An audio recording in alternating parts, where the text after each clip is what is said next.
Fadilah Ramadan. Hadis ketiga.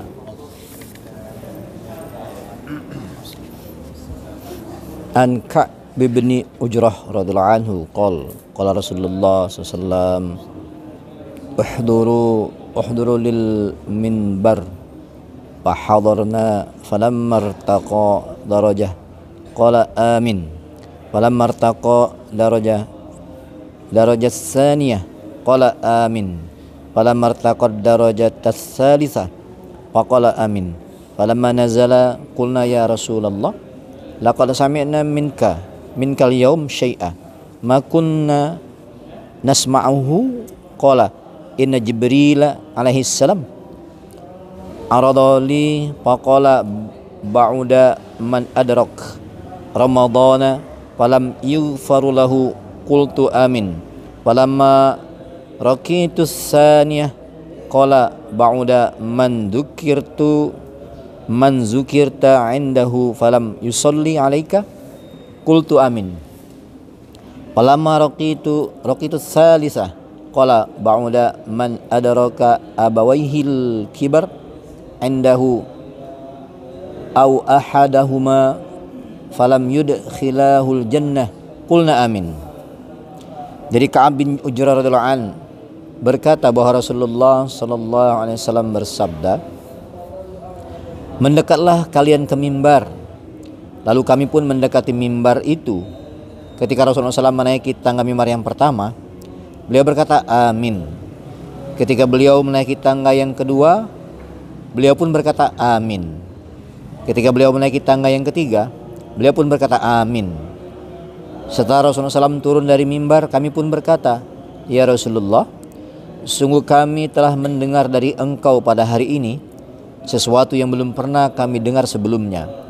Rasulullah SAW bersabda, ketika aku menaiki tangga pertama, Jibril alaihissalam muncul di hadapanku dan berkata, celakalah orang yang mendapati bulan Ramadan yang penuh berkah tapi tidak memperoleh keampunan.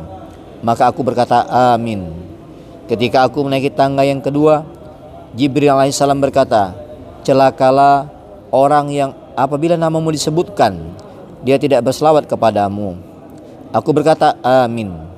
Ketika aku melangkah ke tangga yang ketiga, Jibril alaihissalam berkata, celakalah orang yang mendapati ibu bapaknya yang telah tua atau salah satu dari keduanya, tapi keduanya tidak menyebabkan orang itu masuk surga. Aku pun berkata amin. Hadis riwayat Hakim.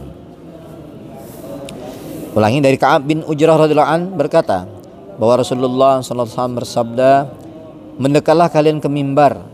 Lalu kami pun mendekati mimbar itu. Ketika Rasulullah SAW menaiki tangga mimbar yang pertama, beliau berkata amin.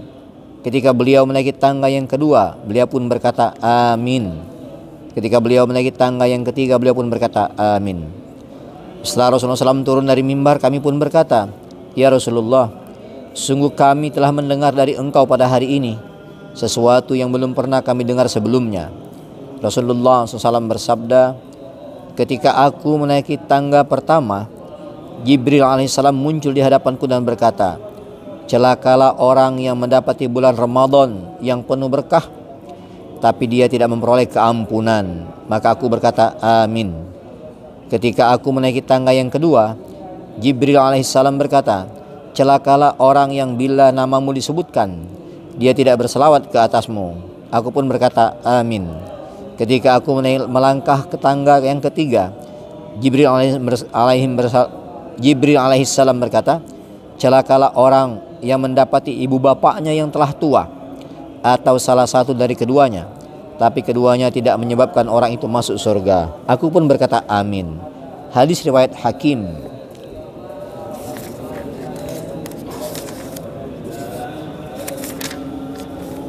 Dalam hadis di atas, Jibril alaihissalam mendoakan keburukan terhadap 3 perkara dan ketiga doa tersebut diaminkan oleh Rasulullah sallallahu alaihi wasallam. Padahal Jibril alaihissalam yang merupakan malaikat terdekat dengan Allah Subhanahu wa taala jarang berdoa buruk seperti itu. Kemudian Rasulullah SAW mengaminkannya. Maka jelaslah betapa kerasnya doa keburukan ini dan pasti akan dikabulkan oleh Allah Subhanahu wa taala. Semoga Allah SWT dengan kemurahannya memberikan kita taufik untuk menghindarkan dan menjaga diri kita dari keburukan itu. Jika tidak, pasti yang terjadi adalah kebinasaan. Dari sebagian riwayat yang ada dalam kitab Durrul Mansur diketahui bahwa Jibril alaihissalam berkata kepada Rasulullah SAW, katakanlah amin. Maka Rasulullah SAW pun bersabda amin. Dari hadis itu dapat kita ketahui betapa hal itu sangat ditekankan. Orang pertama yang disebut dalam doa buruk itu adalah orang yang melewati masa-masa bulan Ramadan namun tidak mendapatkan ampunan, yaitu walaupun berada dalam bulan Ramadan yang merupakan bulan penuh kebaikan dan keberkahan, namun dia tetap lalai dan bermaksiat. Padahal pengampunan dan rahmat Allah pada bulan ini turun bercurah-curah, laksanakan hujan. Maka bagi mereka yang melewati bulan Ramadan namun dia terhalang dari mendapatkan pengampunan disebabkan keburukan dan dosa-dosanya, maka orang seperti itu kapan lagi akan mendapatkan pengampunan, sedang kebinasaannya tidak perlu diasingkan lagi. Cara untuk memperoleh pengampunan pada bulan Ramadan adalah setelah melaksanakan seluruh amalan bulan Ramadan seperti puasa dan tarawih dengan penuh perhatian, hendaklah kita sering bertaubat dan meminta ampun kepada Allah Subhanahu wa taala dari segala dosa.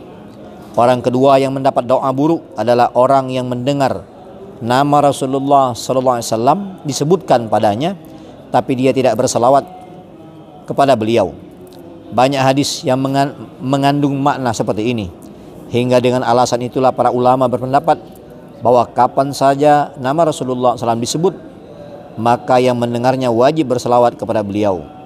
Selain hadis di atas, masih banyak hadis lain yang berisi ancaman bagi orang yang disebutkan kepadanya nama Rasulullah SAW, namun dia tidak berselawat kepada beliau. Dalam sebagian hadis disebutkan bahwa orang seperti itu digolongkan sebagai orang yang celaka dan paling bakhil. Rasulullah SAW memberitahukan bahwa orang itu adalah keras hatinya. Ia termasuk orang yang lupa jalan ke surga, bahkan tergolong orang yang masuk neraka jahanam dan orang yang rusak agamanya.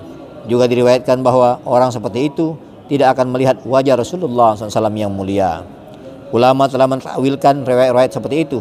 Namun siapakah yang dapat mengingkari bahwa orang yang tidak berselawat kepada Rasulullah SAW telah nyata kerasnya ancaman bagi mereka yang akan sulit untuk menanggungnya.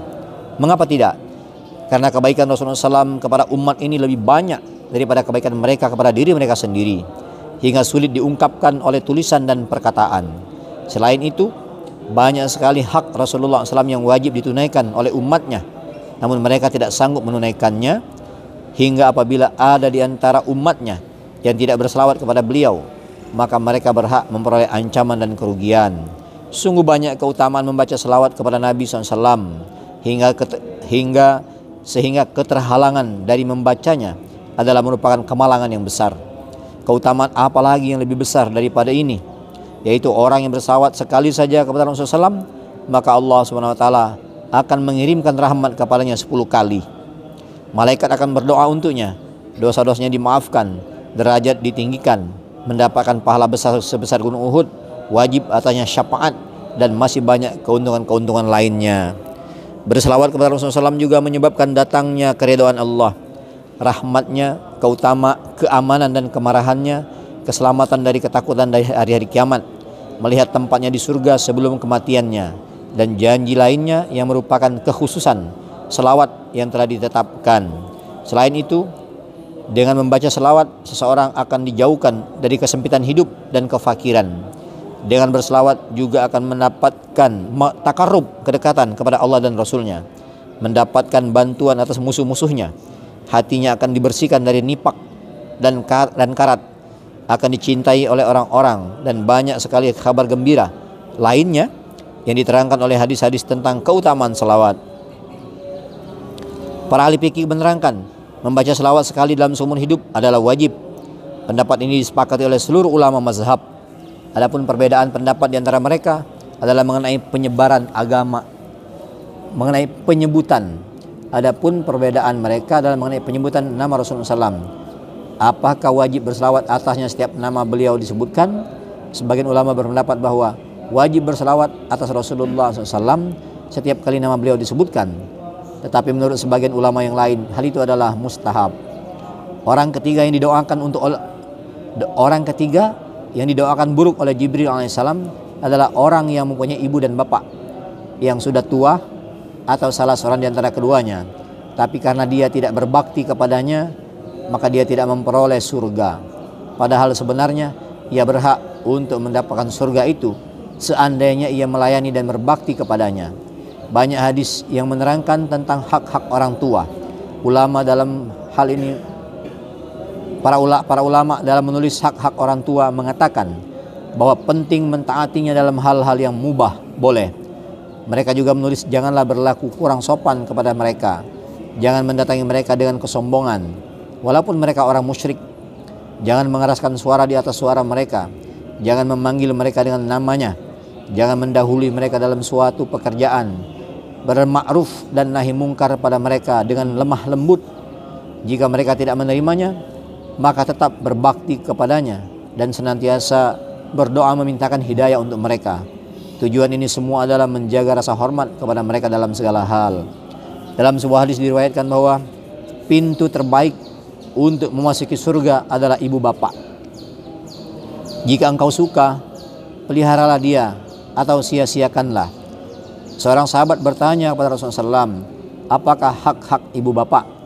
Rasulullah SAW menjawab, mereka adalah jahannammu dan jahannam. Apakah hak-hak ibu bapak? Rasulullah SAW menjawab, mereka adalah jannahmu dan jahannammu, yaitu keridhaan mereka akan membawamu ke surga. Sebaliknya, kemurkaan mereka akan menyeretmu ke dalam neraka. Selanjutnya disebutkan dalam hadis, apabila seorang anak yang taat melihat dengan perasaan kasih sayang dan cinta kepada orang kedua ibu bapaknya, maka pahalanya sama dengan haji yang makbul, haji yang diterima. Dalam hadis yang lain dinyatakan, selain dosa mempersekutukan Allah dengan sesuatu, Allah SWT mengampuni segala dosa bagi siapa yang dia kehendaki. Tetapi dosa orang yang mendurhaka ibu bapaknya, Allah SWT akan membalasnya langsung di dunia sebelum dia meninggal dunia. Dalam sebuah hadis kisah disebutkan, seorang sahabat berkata, ya Rasulullah, aku ingin berjihad. Rasulullah SAW bertanya, apakah ibumu masih hidup? Ia menjawab, iya. Kemudian Rasulullah SAW bersabda, layanilah ibumu itu, karena surgamu terletak di bawah telapak kakinya. Dalam hadis yang lain dikatakan, keridhaan Allah terletak pada keridhaan ibu bapak, dan kemurkaan Allah terletak pada kemarahan kedua ibu bapak. Masih banyak hadis yang riwayat yang menerangkan tentang keutamaan berbakti kepada kedua orang tua dan dorongan ke arahnya. Bila ada seseorang yang karena kelalaiannya telah melakukan kesalahan dalam hal ini, sedangkan kedua orang tuanya sudah meninggal dunia, maka dalam syariat yang suci ini masih ada cara untuk menebusnya, untuk memperbaikinya. Disebutkan dalam sebuah hadis bahwa orang yang kedua orang tuanya telah meninggal sedangkan dia dalam keadaan mendurhakainya, kemudian ia sering mendoakan mereka dan memintakan ampunan untuk mereka, maka dengan sebab itu ia akan digolongkan kepada anak-anak yang berbakti. Hadis lain menyebutkan bahwa amal seseorang yang paling baik setelah kematian ayahnya adalah berlaku baik kepada teman-teman ayahnya. Insya Allah ini mulai apa kita baca, menjadikan itibar, niat mengamalkan dan niat menyampaikan. Ya tutup tasbih kemarin, subhanakallahumma bihamdika asyhadu an la ilaha illa anta astaghfiruka wa atubu ilaik. Wassalamualaikum warahmatullahi wabarakatuh. Ya Allah.